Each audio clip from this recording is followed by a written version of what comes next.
What's going on, friends? It's Jay Pooch. I'm back at it with another video.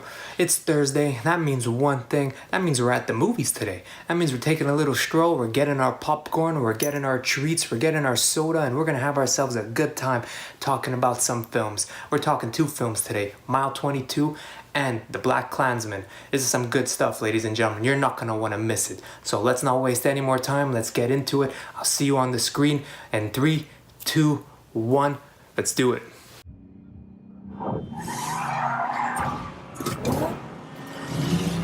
Father Child 1, we got motorcycles on our ass. I need a new vehicle ASAP. On your left. Happy Halloween, everyone. To those watching on Thursday, to those watching throughout the week, this was Halloween week. As you can see, I'm dressed up. For those of you who don't know, this is a hockey team, the Toronto Maple Leafs and the Vegas Golden Knights. Now, for those wondering what I'm supposed to be dressed up as, quite simple, I'm a bandwagoner. There's a lot of them out there. Hell, half the New England Patriots team is full of bandwagoners. But I don't want to talk about sports. We could save that for 3 rounds with Jay. We could talk about sports all day long over there. What I want to talk about today is 2 films. 2 specific films. 2 completely different genres. One is dealing with the ongoing, or should I say ever ongoing, deal with the race wars, with the racism going on in the world. And one is a quite simple, one is just an action film. So we're going to kick it off with that action film before I get too deep into the race film. The action film, as I announced at the beginning, Mile 22. This is an Overwatch operation. Directed by Peter Berg, starring Mark Wahlberg and Iko Uwais. For those of you who don't know who Iko Uwais is, I discussed him last week on the same show. He was the star, co-star actually, in The Night Comes For Us. He is also the co-star and the main star of Raid 20 and Raid 22, of the Raid and the Raid Redemption. He is a martial arts expert and someone that is always exciting to watch. Besides Iko Uwais and Mark Wahlberg, the film also stars Ronda Rousey and several other actors, including John Malkovich. So this film, right off the bat, you can tell it's got some pretty decent stars. Mark Wahlberg, he's always very exciting to watch. He brings an on-screen presence that is fun. Iko Uwais, probably one of the best martial artists out there acting, so he's always an exciting character to watch. Ronda Rousey, her acting's not that bad in this film, so we'll leave it at that. John Malkovich, he is an Oscar winner, an Oscar nominated. He's appeared in multiple films. Once again, bringing this up, he's also appeared in the Transformers film. But out of that, he's appeared in many films, and he is a well-known actor. Now, I want to like this movie. I want to talk and not basically shit on this movie. But let's face facts. This movie is 1 hour and 30 minutes. This is short, sweet, and simply put, just action. Now, I discussed the film last week, as I said, The Night Comes For Us, which was strictly an action film, an Indonesian action film, in which a lot of the film basically was just violence. And this film, what it does is it ups the ante and simply giving you just action. Storyline-wise, it's too complicated for its own good. And what I mean by it's too complicated for its own good, I'm not saying that it's actually complicated, but it's too complicated for its own good in terms of the writers that were writing it. Seemed like they just simply didn't know what they were writing. From my understanding, this was supposed to be, or is intended to be, a trilogy. So there are supposed to be 2 other films coming out. With its poor reception at the box office and critically, I don't quite see how this is going to be a trilogy. It grossed a little under $35 million on a budget of over $40 million. So there's not much hope for there to be a sequel. And it is kind of unfortunate because it seems like the end of this film, the ending of this film should have been the beginning of this film. This film should have, like, basically where this film ends is where you want it to continue. That's how I felt. Like, by the end of this film, where it's all revealed, the plot twist and everything, and Mark Wahlberg makes his big announcement that, oh, I'm gonna come out and get some revenge off of what happened, which I'll get into what happens in this film, but I just want to explain to you that once this film ends, you kind of feel let down. You kind of feel that 1 hour and 30 minutes went by so fast that you didn't get anything out of it. Especially if you're one of the people who paid to see this film in theaters, especially at a premium price of almost $15. You spend $15 for 1.5 hours, to which you leave the theater feeling empty. And that's not the experience you're supposed to get when you go to the movies. You're supposed to leave fulfilled. You're supposed to feel as if you appreciated what you watch. You're supposed to feel excited. Here's a prime example. A lot of people, when they walk out watching Fast and Furious, the franchise films, or any of the films, you feel as if you're in the mood to go drag racing down the street. Now, I don't condone it, or do I approve of this kind of nature, but at least they left the theater feeling something. This film, you kind of feel confused when you leave the theater.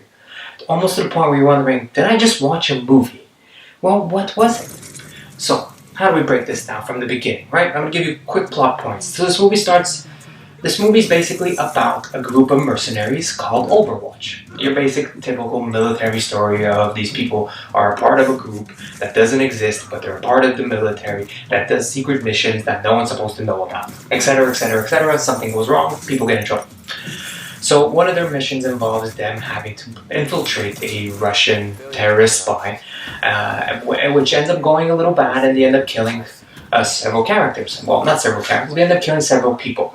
Now, one of the people they happen to kill happens to be the son of a mother, which is never announced or never really spoken or brought to our attention. We just happen to see this female Russian dealing with her military, her mercenaries, and ordering them to do certain things. And throughout the movie, you're kind of wondering, like, who is this woman? What is her point? What is she doing? Or what is she trying to get at? So see, these are questions you don't want to have when you're watching a movie. You hope to get the answers right off the bat. You hope to understand who this character is and what does she plan on doing. But instead, they basically leave you helpless and wondering and questioning until the very end, where they just slap you in the face and say, this is what was going on. Stupid. So Mark Wahlberg's character is the character that ends up killing the woman's son. She then wants to go out for revenge, doing a whole complicated plan involving Iko Uwei's character, where he ends up being like a triple agent, a 40 agent, I don't know. He's just an agent on top of another agent on top of another agent who's just backstabbing everybody at this point. And the film ends with almost every single character dying and Mark Wahlberg surviving.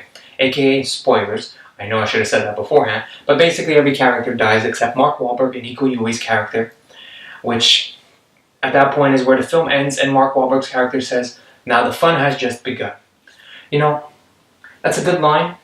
I really wish the fun would have began when this film had begun, so at least I could have had fun with you guys along the journey. Instead, you gave me an hour and a half of straight up quick action, which the film is indeed called Mile 22, and the majority of the film takes place on a 22-mile long stretch until they reach the airport, where they hope to get Iko Uwei's character out of the country, or out of, I think it takes place in Indonesia. Another Indonesian film. It takes place in one of those places. It's not Indonesia, and if it's not Indonesia, it is the Philippines. So the whole majority of the film takes place in this 22-mile radius. So at least an hour or 45 minutes is just non-stop, mindless action, explosions, violence, and bloodshed. Which to some that may be fun, but if there's no point to any of this, why the fuck should I give a shit about this movie? Why should I spend my hard-earned money? Why should I even sit for an hour and a half to see people practically phone in their performances? The people who steal the show are Iko Uwei and Mark Wahlberg, really talented actors, and they underutilized them. They didn't give them anything, or the source material didn't give them anything to really do. They kind of just felt like they were going through the motions, basically. Mark Wahlberg and Iko Uwei are the only two characters that truly came in and wanted to offer something. And that's saying a lot, because Iko Uwei's character probably has a total of 25 words in the film. But why do I say that Iko Uwei's character was a true standout?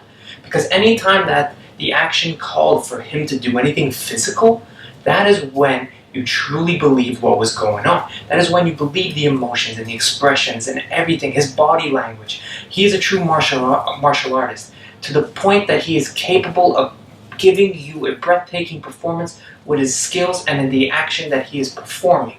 That is what I'm trying to get at. When Iko Uwei is on screen, and whether he be talking or whether he be fighting, there is always something that you believe in. You believe to the point that this guy is giving it his all and he loves what he's doing. And you believe his character is there to help. Mark Wahlberg, he's always on point when he wants to be, outside of The Happening, which was trash. But in this film, he's trying to give everything he's got. And Peter Berg, I don't want to shit on Peter Berg, because he is a fantastic director. He gave us Patriots Day, which is the telling of the Boston bombing. He gave us The Deepwater Horizon, another good film involving the oil rigs. He gave us The Lone Soldier. These are basically 4 films that have starred Mark Wahlberg back to back to back. He seems to be a Mark Wahlberg fan. His downfalls, or should I say the films which were probably his poorest in his catalog, outside of Mile 22, includes Battleship. Now that is a film that many people don't remember and probably shouldn't really watch. I'm sorry, Peter Berg, but that was just a horrible movie. It probably wasn't even one of your original ideas. It was just something that was hopefully going to be a cash grab. But he's also given us Friday Night Lights, the film. He co-produced or executive produced the television series. So he does have a track record of producing and directing good films. So in this case, it is unfortunate that Mile 22 is nothing more than just a cash grab action film. There's no point to it. There's no plot to it. You know what the biggest standout of this film was? Was Ronda Rousey. She did fantastic in this film. And I'm not hating on Ronda. I've been a fan of hers since her UFC days. I'm a current fan of hers and her WWE work, which she's been doing. It's just her acting from Fast and Furious to whatever the other film was that she started in. Oh, The Expendables, I apologize. The Expendables. She never really brought anything to the table. In this film, she does. She brings a little bit of dynamic, and she does a fantastic job. And that's saying a lot for a film that doesn't give John Malkovich really much to do. And John Malkovich is a legitimate actor. He really felt underutilized. You brought in an Oscar winner, and he doesn't really bring anything to the table except, like, he wears Converse. That's the biggest character trait that he has. He wears Converse, which is kind of cool. I'm a big Converse fan, so good for you. But outside of that, like, this film is not worth your 1 hour and a half. Unless you're extremely stoned or happen to be just extremely bored or in the mood of just violence, and then I would suggest checking this out. But if you're hoping to get something, or you're hoping to get some bang for your buck, or you're hoping to get something worth your while, this is not the film. This is a straight up, probably should have been a straight to DVD film, and I'm being truly harsh on this film because by the end of it, I truly want, let me break this down for you and put it in perfect example. This film ended, and I happened to be sitting next to my father. And my father looked at me, and I looked at him, and he said, "That's it?" So if my father, who is not a film connoisseur, can look at me and tell me that this film, that's it, that tells you that there's a problem. This should have been more. I don't care if this was supposed to be a trilogy. You're plain and simple, when you're writing a movie, when you're filming a film, when you're directing, doing anything involving cinema, your main priority should be to make this film great. It should be to make this film that you are currently working on, you've put your hard-earned money towards, and you've got the actors and everyone with you. They're on board. They're not trying to make a film that makes them look bad at the end of the day. So your priority should have been to make this one good. And then worry about 2 and 3. 2 and 3 should be the furthest thing from your mind. Plain and simple, this film is a 4.5 on 10. If I would give it even less. But if had it not been for Iko Uwais and not Mark Wahlberg and Ronda Rousey, this film would have been probably a 2. But because of their fantastic performances and because of Iko Uwais' incredible action and dynamic that he brings to this film, that is what I'm telling you. It is a 4.5 on 10. The action is choppy, it's quick, it's annoying to watch. The storytelling lacks storytelling, it lacks anything really. It's basically your basic revenge story. A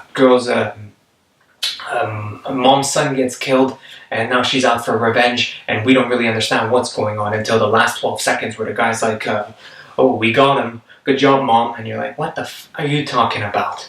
So plain and simple, Mile 22, 4.5 on 10, poorly done, poorly filmed, poorly executed. I expected better from everyone around. If you do make a sequel to this film, please bring something to the table. Please bring us the film that should have been. Don't bring the same thing as this, whatever this was, alright? Plain and simple, I don't want to see this movie again. I don't want to hear about this movie again. Mile 22, biggest disappointment of 2018. Now, let's switch gears and let's talk about one of the best films I have seen so far in 2018. And that is saying a lot. Let's get to that one.